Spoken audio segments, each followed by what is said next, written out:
from our left to right, and they're all white uniforms. Here's the kick. Kicks it about the middle of the field. Looks like 19, that's Cody Ferrante. He's going to run up the middle. He's got some room. He's got a couple of blockers, cuts to his left, breaks a couple of tackles, uses his speed. There he goes!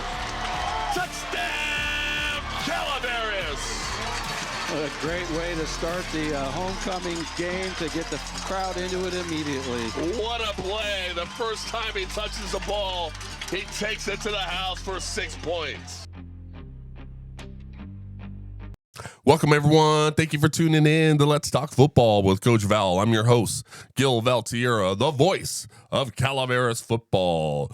It's game day, baby. Friday, October 3rd. The Calaveras Redhawks are on the road to go to Tuolumne to take on the Summerville Bears and what will be the biggest Motherlode League game of the year thus far. In the studio with me, of course, as always, head varsity football coach at Calaveras High School, Coach Manny Mossa.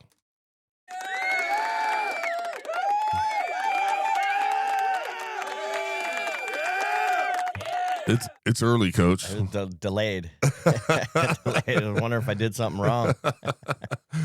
So we always start off, Coach, with the results from last week. The Junior Red Hawk program actually did not have a normal game on Saturday as they normally would because of the Riverbank program and them not having a team and the issues going on there. Yep. But the JV and varsity did have a makeup game against Sonora on Monday Night Football, and it was a lot of fun going up there and doing the PA for those guys. And the JV and varsity played at Frank Meyer Field on Monday night, and that first game, a 6 o'clock kickoff, the JV team was victorious 36-0. Some stats around that game. Offensively, Ethan Mossa, 12 rushes, 96 yards. Also had a reception for 5 yards and a touchdown. Dion Willingham, 9 rushes for 99 yards and a touchdown. Luca Varney, 1 rush for 74 yards. He had a 30-yard reception, a rushing touchdown, and a receiving touchdown. Nolan Mint, 2 rushes for 4 yards and a touchdown.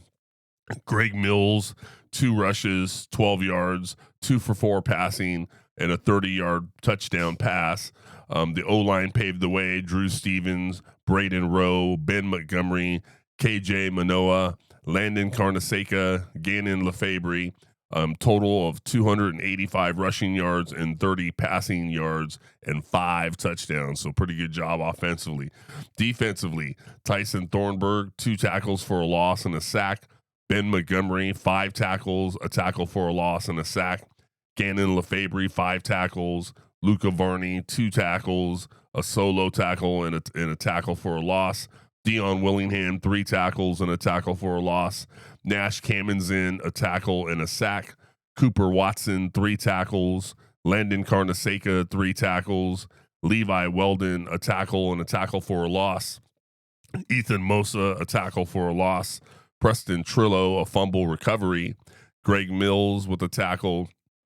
Nolan Mint with a tackle. They only allowed 70 yards rushing and, of course, kept the goose egg on the scoreboard. Final score 36-0. Coach, you were on the sidelines. Comments around that game? Offensively speaking, it was nice to see the team take what they're giving to us. They seemed to really line up wide, and they wanted to take away our sweep. Which I don't blame them. Our sweep's been going pretty good this year. So it was all inside run. Just the amount of touches for inside run was it was 10-1, and to watch the O-line, not just get on guys, but move them. That was a good thing. Our backs were getting to the line of scrimmage without getting touched. They were getting to the second level, and I'll say the backs did a very good job of not going down with one guy. Mm-hmm. They continue to fight and gain extra yards. And yeah, man, I thought offensively we played very well considering, and defensively, it's nice to see a lot of guys getting into the mix. That was something we talked about earlier in the week is don't let someone else make that play. You go make it. and watching the amount of black jerseys that were getting to the ball carrier was a really, really good thing, especially those linebackers. You can see them, both linebackers had 5 tackles and very active. So it's a good thing. I think the team is getting better.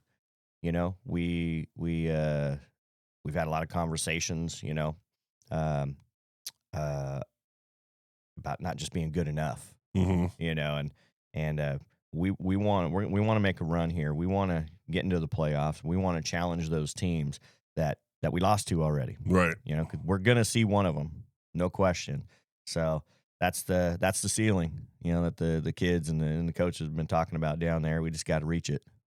Yeah, I'm looking at, you mentioned, how many guys on the defensive side of the ball, and I look back at the stat sheet here that Coach Montgomery, Vince Montgomery sent over. So thanks, Vince, for sending these over. But it looks like there was 13 different guys that got on the stat sheet defensively. Yeah. So you're right. I mean, there are a lot of guys, and they're flying around trying to get to the football. Not a lot of defensive backs there making those tackles too, which is a good thing. Right. When your defensive back's your leading tackler, you got problems. You're right. So a lot of linebackers, a lot of DNs, a lot of D lineman tackles, man, which is great. Right. Well, good job. Congratulations on that one. The varsity game, final score on that game was Sonora 20, Calaveras 18.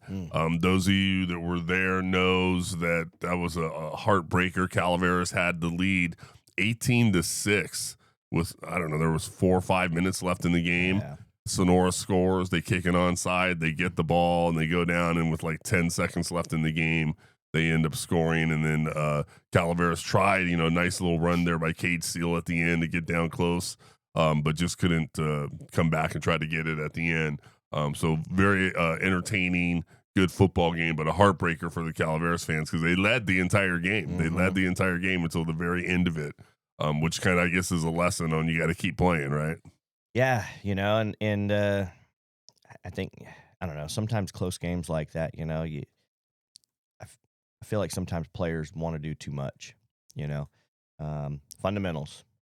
I think they had a center quarterback exchange fumbled, which is kind of what got it going for Sonora there at the end. I'm pretty sure they scored off of that one, and then things just started kind of boat rolling on them, Right. Momentum, it's real. It's a real deal. But yeah, that team's gonna have to shake that one off right there. That's a tough one. That can beat you up for a little bit. Woulda, coulda, shoulda. Mm-hmm. We've all had those games. We've all been a part of games like that. Yeah, definitely. You gotta do it. And it has to be fast because they turn around right away after playing a Monday game. And tomorrow on Saturday, they'll be at home at Frank Meyer Field, and I believe the Amador Buffalo junior program will come over to Calaveras High School. Be sure to get out there and watch those guys. 12 o'clock, 2 o'clock, 4 o'clock, and 6 o'clock kickoffs. Hey, 2 o'clock, that novice game, man, that's going to be a big one. I'm pretty sure they're both undefeated. That will be huge. I think they're undefeated, or Amador might have one. No, I think they're undefeated. Wow. Yeah, so that's going to be a good one to watch. I like it. Yeah. I like it. You know what I mean, and we'll talk about this too when we start talking about the high school, but to me, as a player, as a coach, I mean, you put in all this work in the summer, getting your body ready, running, getting your cardiovascular ready, all the practice, all the contact, everything you're, getting yourself ready for. Well, why do you do all this? Well, practice isn't fun, right? I mean, you talk to most players, it's like, it's a grind. It's not a lot of fun, but being able to play in big games, right? Where all of a sudden, hey, this is the big one, and everyone's talking about this coming game, this next game, this next big game. That's a lot of fun. Yeah. Is being a part of something big where it's like everyone's talking, this is the big game. That's a lot of fun to be a part of something like that. Yeah, I agree with you. And the high school players, they were asked beginning of the year, which games you're looking forward to, and it was all the tough games, Right. which I love. Right. I love. When you look forward to maybe that game you're supposed to win by 50 points. Yeah. Come on now. Right. They want the smoke. Right. They want the challenge. Come on, bring Right. it. So. Nobody wants to see the bully pick on some little kid, right? It's like, nobody wants to see that. But all of a sudden, it's like, oh, the king of the school's going up against the second guy. It's like, oh, that's going to be good. After school, we're going to meet that guy, right? All right, so moving right along to the high school team. The high school JV Redhawks were victorious over River Islands down in Lathrop. They beat them 47-8. So congratulations to Coach Tapia, Coach Pops, all the Coach Quincy, all the coaching staff down there in the JVs, getting their guys going. That was a nice victory, 47-8. Any comments around that game? I know you only get to see part of it. Yeah, I don't get to see very much of the JV team. I mean, it looked like they started fast and just started scoring. And, Who's number 2? You know the JV team number 2. I know, like in the first half, already had like 4 touchdowns or something like that. It was crazy. Oh, it's Daly. Okay, It's got to be Daly. Yeah, he was all over he the had a place. big game. Yeah, he's a worker, man. He's fast. I think he scored defensively, offensively. Oh, really? It was like he was just all over the place. It's like tackled by number 2, ran by number 2, right? It's just like he was everywhere. I like it. Yeah, no, I mean, I honestly, I didn't see much of that game. I know the coaches were happy. Yeah. So when you see the smile on the coaches when they're walking off the field after the game, I mean, things went all right. Feels good to win. Yep. And we always used to say, winning fixes a lot of things. Oh man. It does. Okay, moving on to the high school varsity Redhawks. They were victorious over River Islands 55-0. Hopefully you went and listened to the recap episode and got all the KVGC radio calls to listen to that game, because there was plenty of great big plays in that game. Looking at some of the stats from that game, number 6, Cohen Curran, the quarterback. You want to talk about efficiency, 6 for 8 for 86 yards passing. I like that stat line.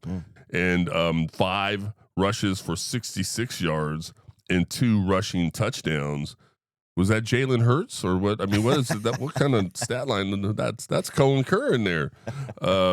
Peyton Long, 2 receptions for 31 yards receiving. Number 7, Enrique Hernandez, 10 carries for 181 yards rushing and 2 touchdowns. Ryan Clifton, 2 carries for 20 yards and a rushing touchdown. Cody Paulson had a catch for 13 yards. He had 5 carries for 43 yards rushing and a touchdown. Owen Shahan, 3 carries, 21 yards rushing and a touchdown. Quincy Dyson had 1 carry for 2 yards and a rushing touchdown. That's the one that you gave him some love after he intercepted it and brought it all the way back. By the way, I want to see the film on that, Coach. You're gonna have to show me the film on that, because to me, from my stand, he dove head first into the end zone. How do you mark that at the 2? He was clearly in. That's what I thought. He was clearly in, and I'm glad we gave it to him right after that, because he was clearly in. Yeah. So good job, Quincy Dyson, number 10 there, returning that kick on an interception, and then getting the Coach Mossa love and giving you the ball in the next play. Ellis, 4 carries, 33 yards rushing. Landon Patrick had a 22-yard reception, which, by the way, I thought he dropped. I'm like, how did? No way. But I could have swore it hit the ground, but he bobbled it and then ended up. I'm like, oh, they gave it to him. He made that one look a little harder than it needed to be. And then Castle had 1 catch for 7 yards receiving. Overall team stats, Calaveras had 366 yards rushing. So good job to those big boys up front, Coach Anderson and the whole offensive line crew. River Islands, good job to Coach Clark and that whole defensive crew. Negative 21 yards rushing. Don't get much better than that, Coach. They're going the wrong way there. Passing, Calaveras had 86 yards. River Islands had 130. Turnovers, Calaveras 0. That's where you want to see 0 on next to your name on the stat line. Right. And then River Islands had 3 turnovers. Penalties, Calaveras 7 for 70. River Islands 4 for 38. So, Coach, we went over the stats, individual players, the team stats, comments against the game against River Islands. Yeah, I mean, I thought we prepared well. I thought we came in, we did what we prepared to do, offense and defensively. If there's something that we're going to look at here and say, okay, hold on a second, we need to do better. It's the giving up 130 yards receiving. We knew they were going to throw the football. We knew that they would get a few, but we wanted to minimize that, and we wanted to, we worked on it and talked about it all week. Is it being on receivers, not giving them any room to work, and receivers had room. They had some space to work. So that was something that was emphasis this week. Is hey, we're not good enough just yet. We still got things to work on, and I feel like this week we got to be prepared. Summerville can throw the ball very well too. Right. And we can't let guys run free. We gotta be right on them. You know what I mean? A plaster, is Right. what we call it. Got to plaster on receivers. But yeah, I mean, overall, I felt like the team did very good. Offensively, we spread the ball around pretty well. Everybody gained yards. I don't think we had any negative plays, which is always a good thing. No, very happy for the team. Again, I think the team was they prepared well last week, and it showed on the field. Right. So, well, it's funny you mentioned about the passing yards and giving up 130 yards passing. That's what they ended up with. But if you go back and look at the film, and when I was doing the recap episode, and you hear, to me, I made a comment about Coach Nick Hardenbrook, the head coach at River Islands. He's going to look at this film and go, how many missed opportunities their offense had. There was a couple of plays there where there were receivers wide open and just dropped the football.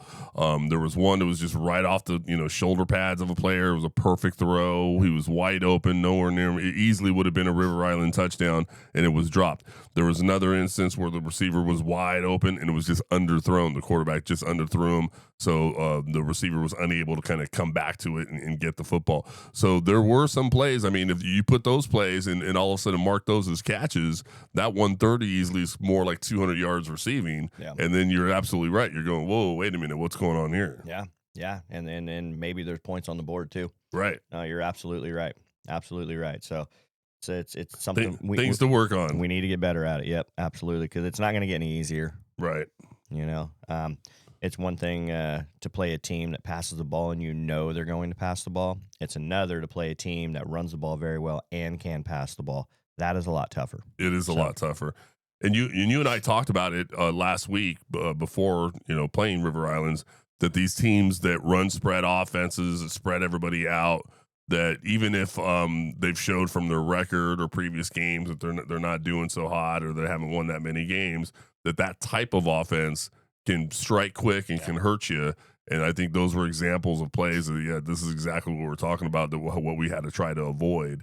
And so you're right. I mean, that's something that, even though it didn't come to fruition, it very easily could have, and that's something we got to address and get fixed in the backfield there.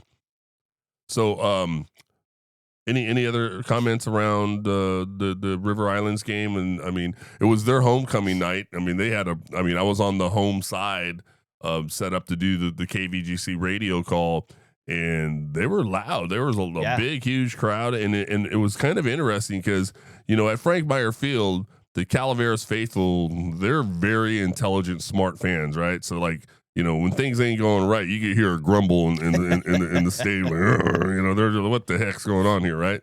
Where over there it was like, okay, they're still dancing and laughing and having a good old time. It's like, okay, it's 49-0 right now, right?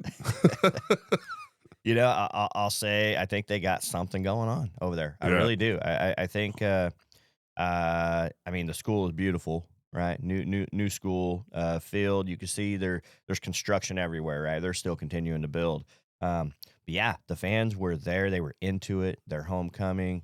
As a football coach, being a part of the school. I mean, you got to look at that. And go, hey man, we're on the right track. Right. I mean, there's a lot of people here. They're showing up. Coming through the gate. Right. Hopefully some of that money goes back to football. You get more players out there because people show interest, and I think Coach Hardenbrook, he's on the right track, really. And continue to work, get, weight room, get some guys there. I mean, he's a couple players away from being dangerous. You want my opinion. So I think they're doing it right over there. Again, they're very new. Right. And I think, for me, coaching a team that has so much tradition and so, I mean, Calaveras football's been around a long time. There's been a lot of great coaches and great players that have come before me and these players this year. And so to me, I feel like it's a lot easier to build off of that than it is to start it. Right. And Coach Hardenbrook has to start it over there. That's a good point. It's going to take time. That's a good point. Well, they look like they have the community support. That's for sure. Yeah. There's a lot of fans out there. Yeah, I agree. I was impressed, actually. Yeah. Okay, so moving along, I think this is a good time to send out a big thank you to the KVGC radio quarter sponsors for supporting the radio broadcast for Calaveras football games on Friday nights and the Let's Talk Football with Coach Val podcast. MRM Stone, Harley Davidson of Sacramento, Treats General Store, and the Paver Company. Let's hear from them right now. Attention football fans and backyard dreamers. Game day is better when your home turf is just as impressive as the one on the field. The Paver Company is here to turn your yard into the ultimate outdoor paradise. Perfect for barbecues, watch parties, and relaxing evenings. Locally owned and family operated by the Biondi family, we bring championship level craftsmanship and a personal touch to every project. Make your yard the one everyone talks about. Visit thepavercompany.com or call 916-222-8844 to schedule your consultation. Let's turn your backyard dreams into reality with the Paver Company. Treats General Store in San Andreas, California is a proud sponsor of Calaveras football and the Let's Talk Football with Coach Val podcast. Treats General Store has everything you need from groceries, meat, liquors, and hardware. Treats General Store since 1852.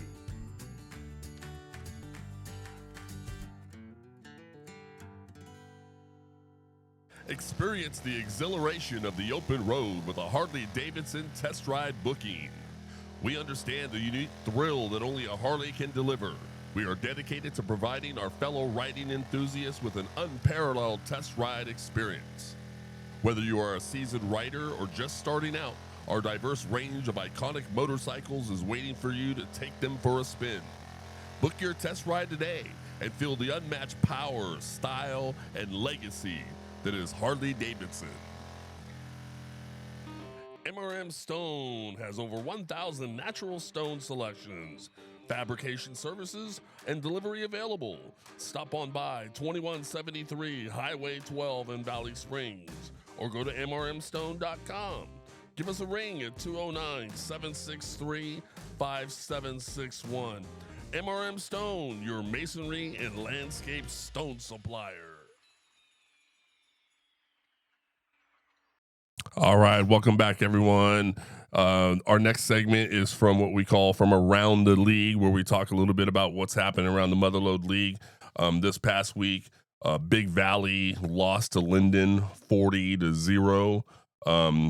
They should have a little bit easier of a time. We'll see, but Bret Hart doesn't look too bad. But Bret Hart will go do Modesto, and Bret Hart will be at Big Valley. That's scheduled for a 7 p.m. kickoff. That's tonight, Friday, October 3rd.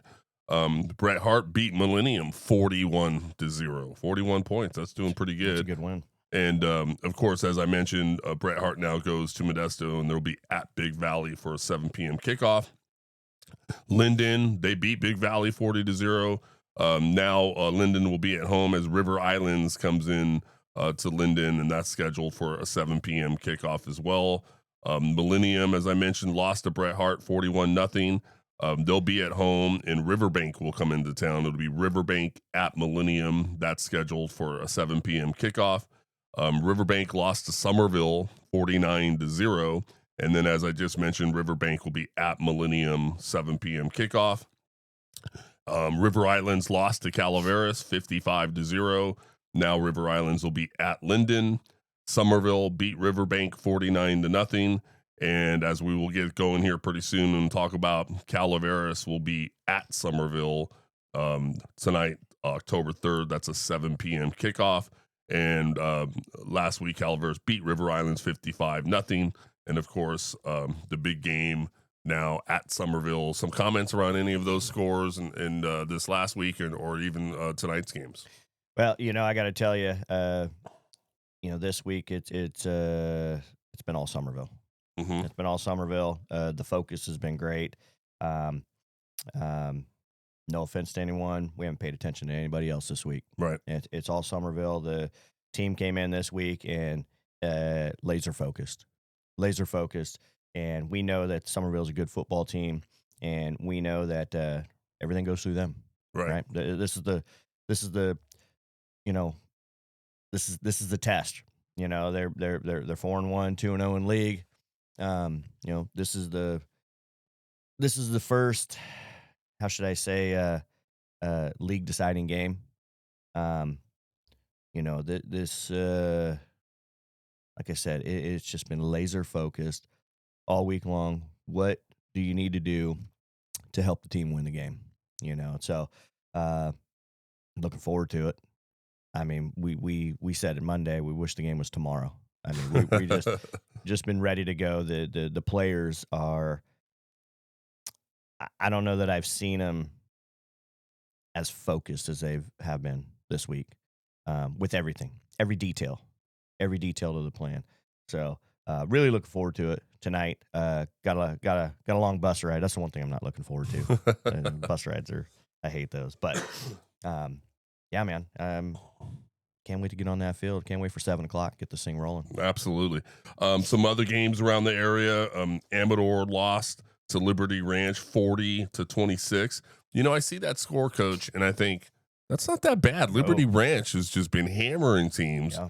And also, what I didn't know last week when we recorded was Amador's quarterback, Blankenheim, who's a pretty good athlete. He could throw, he could run. You've seen him in camp.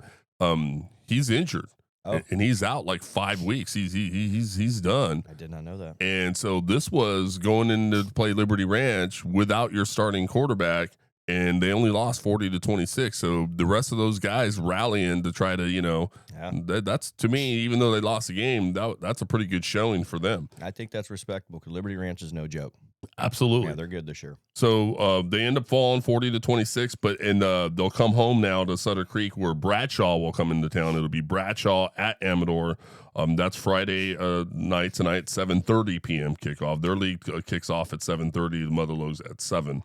Argonaut loses to Union Mine 22-16. Close game there. And now Argonaut will hit the road. It'll be Argonaut at Liberty Ranch for a 7:30 p.m. kickoff there. So it doesn't get much easier for Coach Hickman and his crews. And they got Liberty Ranch up next. And then Sonora beats Orastimba 56-0. And now Sonora will head on the road to be at Hilmar for a 7 p.m. kickoff in that one. Any comments around those games? Well, I mean, you said it about Amador. Argonaut, tough loss to Union Mine. Then they got to turn around and travel to Liberty Ranch. It's not an easy road right there. Yeah. Sonora beats Orson. You know, TVL, right? We know it's a tough league. Sonora's just, they're rolling, right? Who's going to give them a run? Mm-hmm. You know, and again, yeah, I don't know a lot about some of the TVL teams because we don't play them. But who's not even beat Sonora? Who's going to give them a run? You know, I think that's the thing that I'm curious about. You know, Escalon, Sonora seemed to kind of beat them fairly well. So I don't know.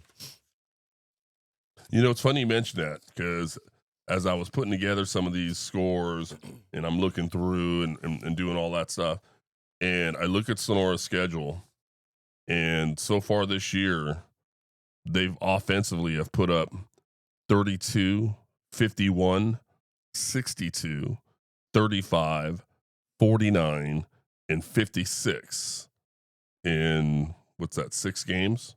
Mm-hmm. Yeah, in 6 games. That's 285 points in 6 games. That averages 47.5 per game. Defensively, they've given up 14, 0, 14, 24. That was against Turlock. 14, 0.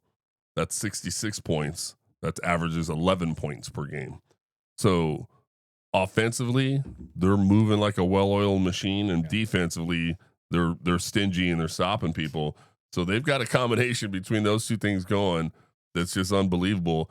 And Coach Sam Arledge, who coaches the novice team down at the Junior Red Hawk program, got a hold of a piece of a clip that he sent me from Sonora's high school team where this defensive back comes stepping up and a receiver had caught a ball coming across the middle, and I think this kid must be on probation because of the hit that this kid put on this. I mean, it was one of them old school Ronnie Lott stepping up and just belting. I mean, it was a clean hit. It wasn't helmet to helmet. I mean, you look at it and you still know it's a great clean hit, but it was a violent, how dare you come into my area type of hit.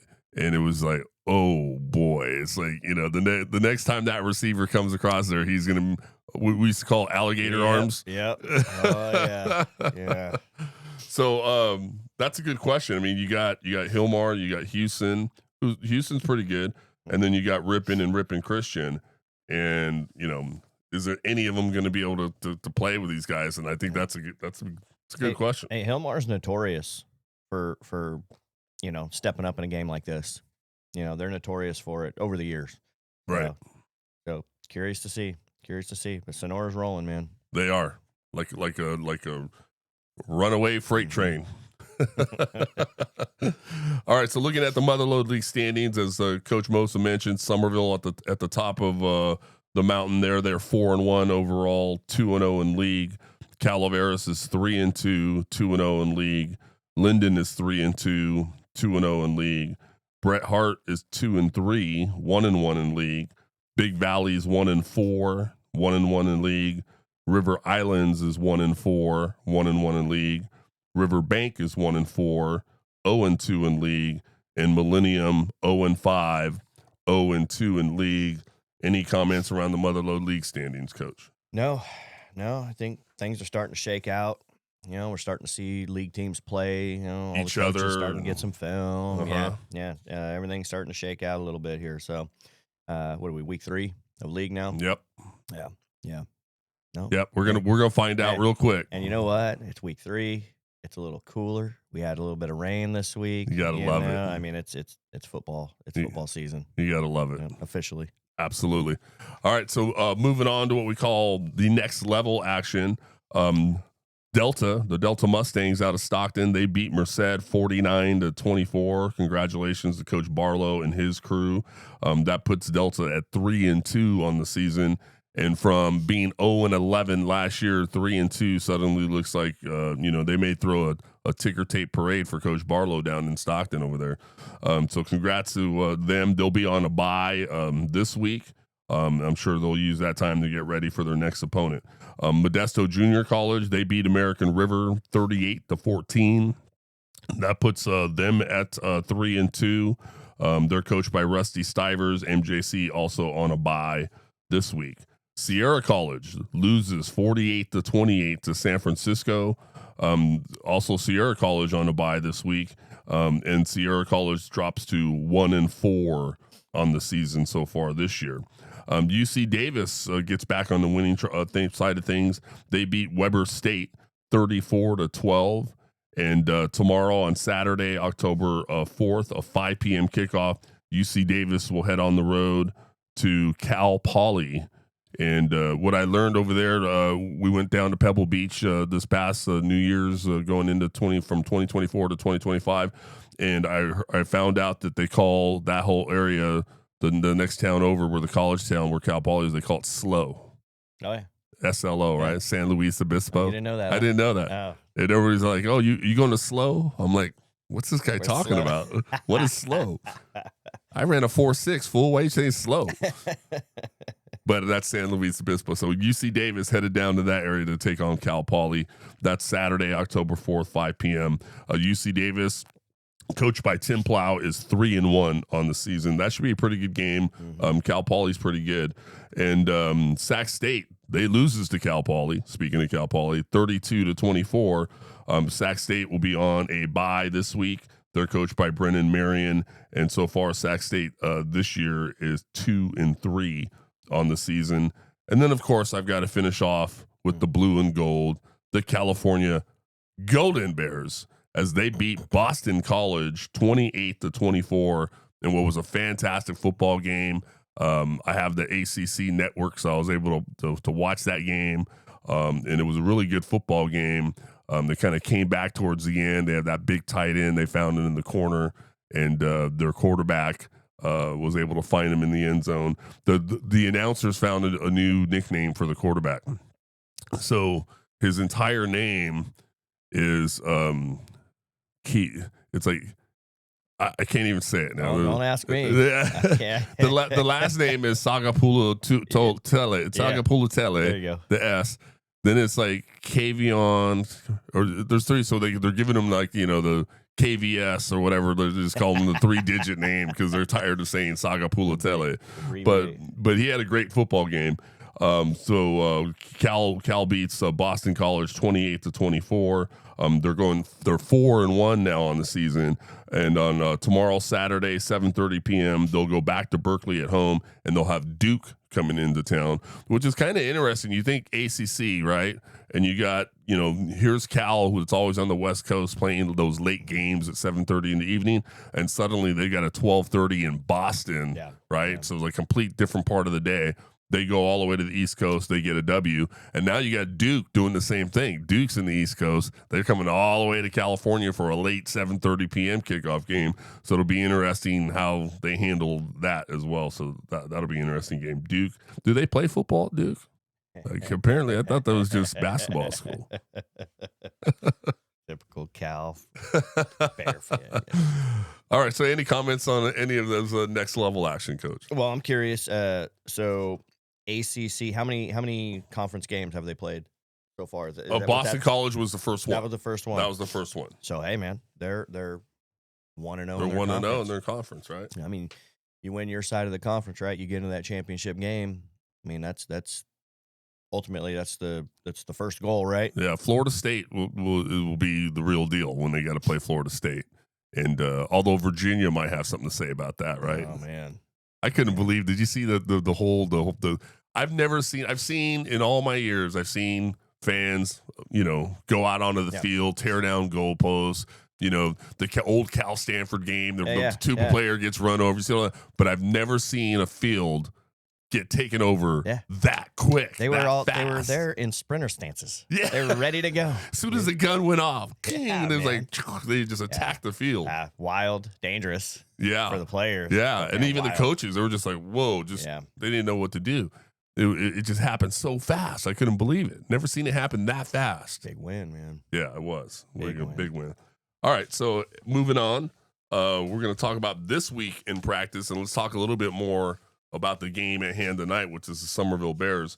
Tell us, Coach, how practice was. What does Summerville run offensively and defensively? If they have a go-to guy, updates around the team, that kind of stuff. So talk to us a little bit about Summerville. Yeah, practice was good this week. We, like I said earlier, we were very focused this week. Everybody was there. Everybody showed up. It's break for us. Mm-hmm. Right, so we're on break from school, so sometimes it can be an issue. We have not had that issue. Everybody has been at practice, which is a good thing. Summerville, they run their own stuff. I don't even think you can label it.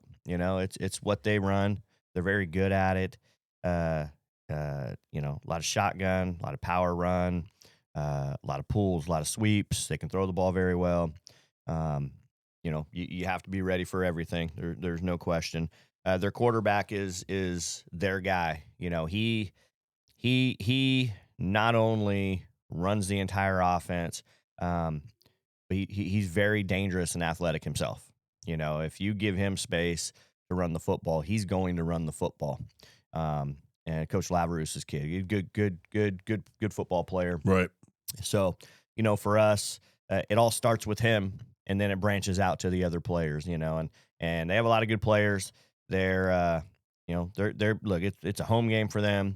We beat them last year. They're going to be ready to play. They're going to be fired up. I'm sure there's going to be some chippiness going on.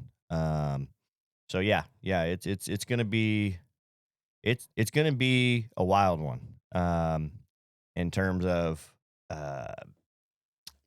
we all get a little fired up for games, right? Sure. This one, I think this one might be a little extra, especially on their end. I agree. I mean, you look at last season, and they essentially almost had the perfect season, right? So they only lost one game all last year, and it was to Calaveras by 1 point, 35-34.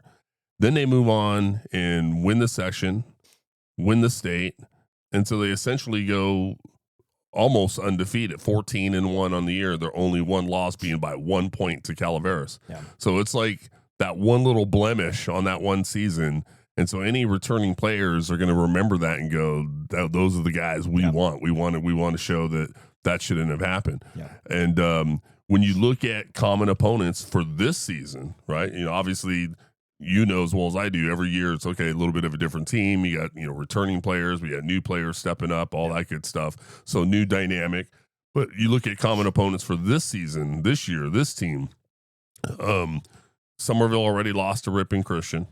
It was 35-21. Calaveras lost to Ripon Christian 38-21, almost just mirrored scores. And that field goal, I believe, was kind of just right at the end. It was like they were in no man's land. So, we were going to turn the ball over, just kick it. And they kicked it. So you can argue that, essentially it was the same score, the same kind of loss to the same team, which means then, outside looking in, you can go with Calaveras. Summerville pretty evenly kind of matched up. Last year, 1 point victory. Now here we go, Motherlode League supremacy on the line, so to speak. So you're absolutely right. This is the game so far, the Motherlode League. Everybody in the league, earlier we went from around the league, we look at all these games, you go, and then you go, Summerville, Calaveras, and you stop right there, go, hold the horses, stop right there. We're going to talk a little bit more about this one. So it's going to be a big game, and the players themselves will be fired up. They know it's a big game. And, it's been a while since I played in a big game, but I got to remember sometimes you almost have to keep your emotions in check and remember you're just, keep focused about the job at hand and your responsibilities. And I'm glad you brought that up, because that's one thing I will say about this football team is, sure, hey, we get fired up just as much as anybody else, the players. This team is very mature. They know what they're supposed to do. They know, they don't let the antics get in the way of what they prepared to do. And to me, that is where I feel, that's what's going to get us to the next level. That's what's going to get us to the playoffs, is that maturity level. Look, we're going to get knocked around late. We're going to get pushed coming out of a pile. Mm-hmm. It's going to happen. Okay. Who are you as a player? Are you going to push back, get called for the 15 and hurt your team? Okay. Or are you just going to take it, move on, get to the next play? Hope that the referee sees the first guy and not the second guy, right? That is the football team that we have to be tomorrow or tonight if we're going to beat Summerville. Right. And I think we got those guys. I really do. I think we're a very, very mature team. I think we're a very confident team. And I know sometimes, you could see some things a little cocky. Nope. Our team is very confident. They work hard at practice. They are prepared for the task at hand. They're a confident team. Mm-hmm. And I think that's what's going to help us hopefully win tonight. I kind of I'm from the school of Coach Anderson. I'm kind of old school. And he always said, the second guy always gets caught, so be the first guy. Here's what I love about our team again. We are a very confident team. We don't have to hit you late.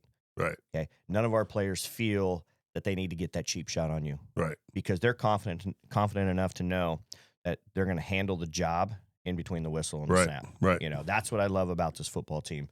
You get a lot of other teams, man. You get some shitheads, and they can't get the job done in between the whistles, so they're going to hit you late. Right. It happens all the time. Right. And we've had some of those guys before. You know that we've coached some of those guys. Oh before. Yeah. And doesn't mean you don't love them. Right. But man, they can make you mad sometimes.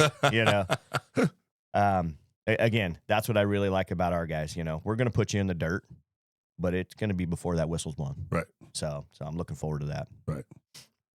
You mentioned what they run offensively, out of gun, the power running, that kind of stuff. Tell us a little bit about the other side of the ball. They odd front, even front? Do they switch it up? What have you seen defensively from them? Normally they're a 3-5-3 team, so it's an odd front, and they bring guys, man. They're aggressive. Number 13, he's a very aggressive linebacker. He comes in, man. He wants to hit you, and and we know it. We see it. He's done a very good job at it so far this year in every game they play. So, look, man, we've told all the guys up front, hey, you got a blitzer. I mean, you got to put your shoulder pad right in his rib cage and put him in the dirt, But yeah, we're gonna, I don't want to say we're gonna have troubles, but it's gonna be a challenge. It's gonna be a challenge making sure we don't let those guys penetrate. Yeah, and look, their DBs I think are very good. They cover very well. They're very fast, very fast. So they cover very well. So, yeah, man. Again, a lot of respect for their entire team. Offense and defense is very sound. They're very good. It's gonna be a slugfest. Yeah, no question. Absolutely. One of the things I remember about Summerville, regardless of what their record is or what they've achieved or what they haven't achieved, one thing I always remember about, I've been in the Motherlode League a long time, and is that they're physical. You're gonna go in there and you're gonna get into a battle, and they're gonna be a physical team. You got to match them as far as physicality goes. So it's like, to use an old boxing analogy, you got guys that are boxers. Mayweather, that's going to show you how great cardiovascular shape he's in by running around the whole ring everywhere. And then you got guys that are going to stand there right in the middle and just slug it out with you, right? And to me, Summerville is I'm going to slug it out with you type team. And I think Calaveras is the same exact type of team that they're very physical. Yep. They've got size, they've got strength, they've got speed. They have all the right combinations, and they're not afraid to stand there and go mano and go toe-to-toe with you and say, let's go. And the benefactor of two teams that are very similar in nature like that is going to be everybody there watching the game, because they're going to see a battle.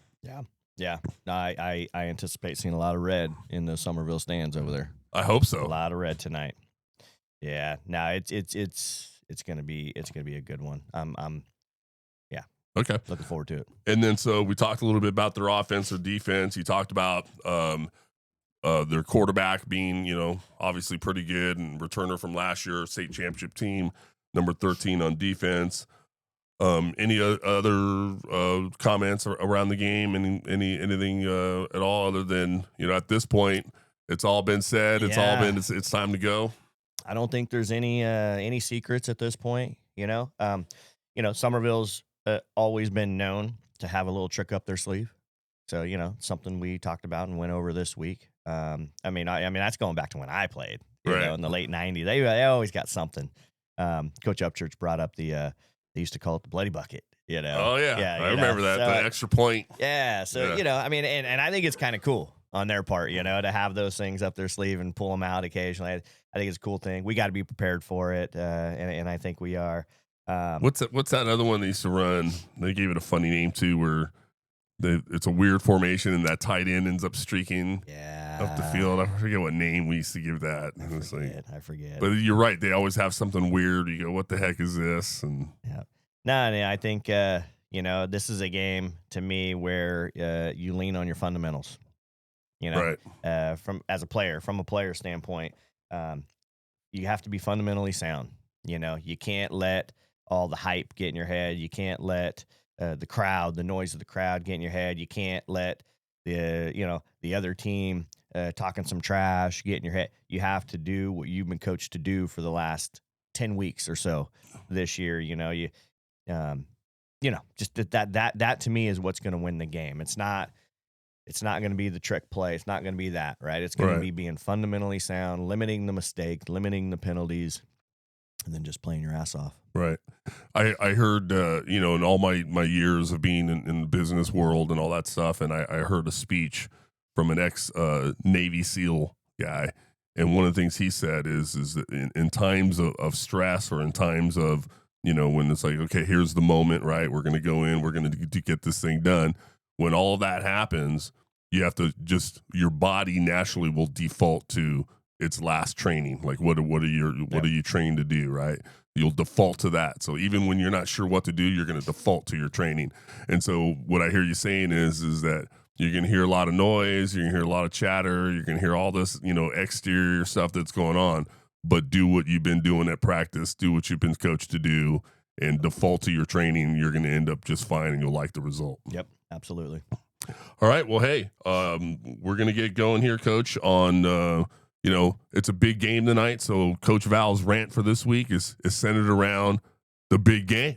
All right. You ready? I'm ready. Here we go. All right, folks. You heard it. It's the big game tonight. The Motherlode League supremacy on the line. 7 p.m. kickoff at Summerville High School up in Tuolumne. This one is the big kahuna for all the marbles. This one's for bragging rights. This one puts the winner in the driver's seat. All eyes are on this game here tonight. This game's gonna be tough as nails.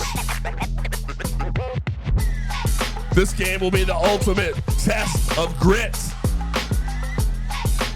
It'll be a story told in yards. This is mano y mano. This is not just a football field tonight, it's a battlefield. This is the art of war in cleats.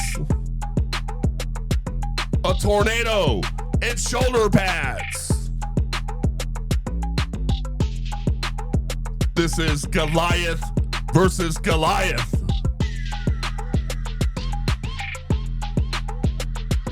Calaveras defensive line is going to be a brick wall tonight. How do you want to win this game, Coach? I'll tell you how. By all means necessary. You heard it, folks. 2025 Motherlode League. Who's going to be in first place when we're done? Calaveras at Summerville. 5 p.m., 7 p.m. kickoff. Calaveras Red Hawk football. Let's go!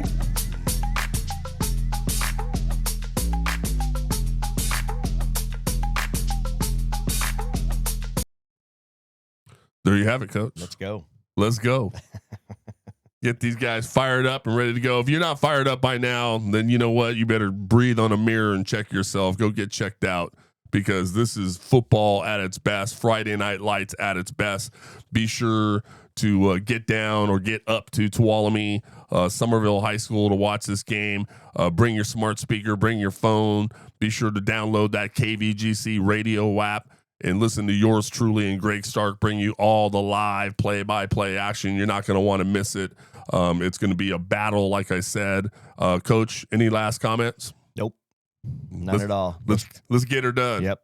Let's get her done.